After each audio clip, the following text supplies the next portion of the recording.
What is a realistic timeline to see results when you start working out and start going to the gym? A lot of people have this question before they get started, or if they're a certain way along the path and they've not got the results they want, they tend to start asking this question. So I'm gonna break that down for you today in the next 4 or 5 minutes so you know exactly how much progress you're gonna make over a certain period of time, and this can better tell you if you're doing something not quite right, if you've not got those results that you should. For a bit of context, I've trained for almost a decade. I've coached loads of people in that time. I've spent a lot of time in the fitness industry. I own a gym. I'm very accustomed to what a regular fitness journey looks like. I see a lot of fitness journeys, and I'd say I'm pretty well equipped to give you a realistic expectation as to how quickly things can change or not. So there are a few main factors that are going to determine the level of progress you're capable of making at the gym. Bear with me here. I'll try and cover all of them so it includes you, right? Number one is age. I'll keep this nice and simple, but as we age, our body's hormonal and chemical balances shift slightly. The prime time for building muscle, if you're a young man, is going to be when your testosterone is highest. It's also the same if you're a woman. Testosterone is very clearly linked to muscle growth and development. For males, your testosterone steadily increases, peaking in your adolescence, and it stays nice and high until the age of about 35. So if you're between the ages of 16 and 35, you're not going to have a hard time building muscle. That's when your body is primed to build muscle. After 35, your testosterone slowly starts to reduce. It's not the end of the world. If you're 45, you can still build muscle. It's possible. It's just more difficult than when you're 25. You probably already know this. Age is also going to affect things like recovery. A great example I always use for recovery, when you're young and you go out drinking, for example,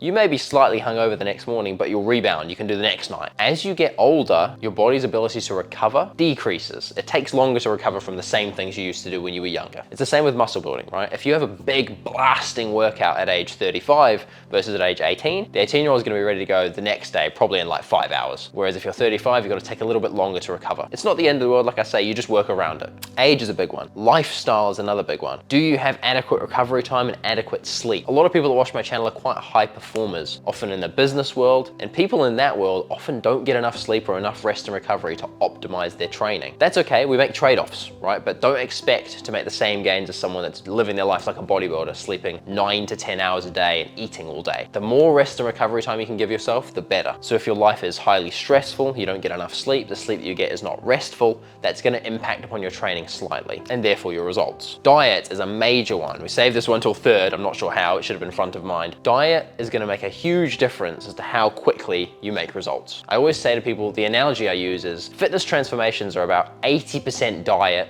20% training. You can sort of tick the boxes with the training, but if your diet's on point, you're gonna get great results. Vice versa, you can go balls to the wall with that 20% training, but if your diet is trash, you're gonna make little to no gains. It's a sad truth of it. It'd be a lot sexier if the gym did everything and the diet was just kind of, oh, whatever. Because I'd love to eat shit, right? I'd love to eat whatever I want. But the reality is, if your diet's not on point, that's gonna hinder and slow down your progress. Another major factor that impacts how fast you get results is if you know what you're doing. How structured is your training program? How regimented is your diet? How balanced in terms of macronutrients is it? How well are you allocating rest and recovery? All of these things come from a knowledge of the gym and how to build muscle. That's why I always recommend people get a coach, get a fitness plan, something to direct you and ensure that you're doing everything you can, ticking all the right boxes. The same thing can be said for form at the gym. How well are you actually training? Are you utilizing the exercises in the most optimal way? Is your form correct so that, let's say, a chest fly is actually targeting the chest and you're not hunched over and it's targeting your shoulders? Little example. There are lots of things like that that compound and add up if you're not doing them right. So how much you know about the gym, how well educated and how well guided you are is going to play a huge role in how quickly you make results and what those results actually look like. Another key factor is how long you've been working out. Everyone knows the term noob gains, right? When you first start going to the gym, muscle just sort of finds its way onto your body. Those first 1 to 2 years, you're going to build the majority of your muscle. So progress can be very rapid during that time. Afterwards, if you've been training for 4, 5, 6 years, the muscle gains you're gonna make are not gonna be as dramatic, purely because your body's adapted to training. You still make progress, don't get me wrong, but the progress is gonna be smaller and it's gonna be slower. It's just the nature of things. So all those factors considered, how quickly can you actually make progress? What I tell my clients and what I tell my friends and family when they first start getting to the gym, if you're a novice and you do everything right, you can see some very, very serious results in as little as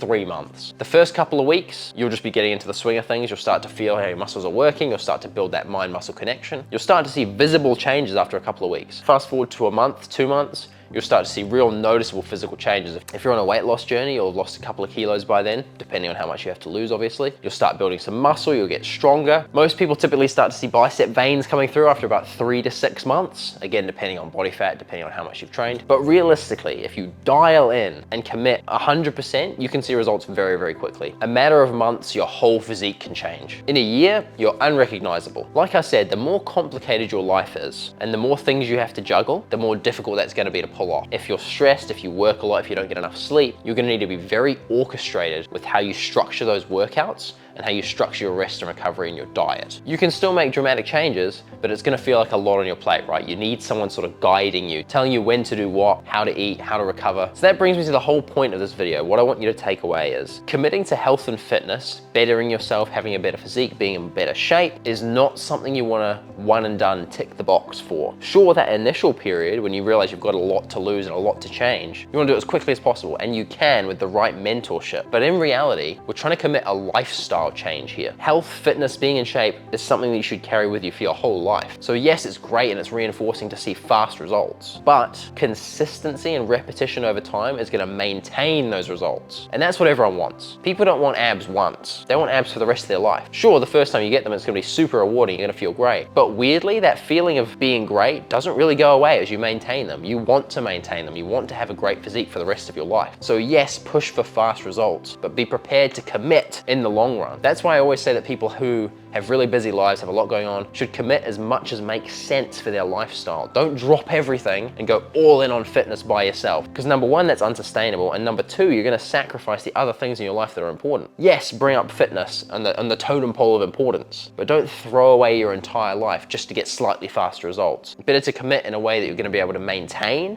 in a way that fits your lifestyle, and keep at it for the long run. Don't go balls to the wall trying to get crazy results in 2-3 months, because those are the people that yo-yo. It's very rare that someone throws their whole lifestyle out the window, commits completely to fitness, and sticks to it forever. If you need a little bit of help working it into your lifestyle, finding a way to make it work, and a way to be consistent at it, that's what my channel is for. Feel free to subscribe. If you got some value from this video, you can do the same. I will see you in the next one. Keep at it, mate. You're almost there.